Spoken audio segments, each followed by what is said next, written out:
જય શ્રી રામ મિત્ર, good morning. તમારું સ્વાગત છે આપણા નવા મિની બ્લોગમાં. મિત્રો આજના બ્લોગમાં કહાની કંઈક એવી છે કે આપણું વોશિંગ મશીન બુક કરાવ્યું હતું, તો આજે લાભપાચમના દિવસે આપણું વોશિંગ મશીન આવવાનું હતું. આપણું વોશિંગ મશીન આવી ગયું છે અને જે હમણાં ડેમો આપવા જે ભાઈ આવશે એ આપણને ઓપન કરીને બતાવશે. પછી એ ભાઈએ આપણને વોશિંગ મશીન ઉપર કરીને બતાવ્યું. પછી આપણે વોશિંગ મશીન ચેક કર્યું. પછી એ ભાઈ આપણને બધું ફિટિંગ કરીને આપણે એના ફીચર્સ સમજાવવા માંડ્યા.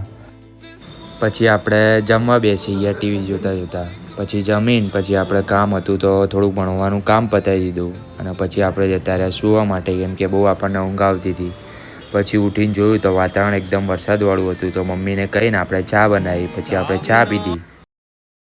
પછી આપણે ટાઈમપાસ માટે થોડી વાર ફ્રી ફાયર ગેમ રમ્યા. ગેમ રમી પછી સાંજનો ટાઈમ થઈ ગયો હતો, તો હાથ પગ મોઢું ધોઈને ભગવાન માતાજીની દીવાબત્તી કરવા માટે બેસી ગયા.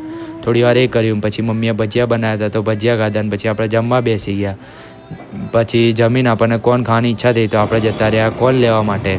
પછી ઘરે આવ્યા પછી બેનને બી કોણ આપ્યો અને પછી આપણે બી કોણ ખાધો. મિત્રો તમને વિડીયો સારી લાગી હોય તો ચેનલને લાઈક કરો, સબસ્ક્રાઈબ કરો.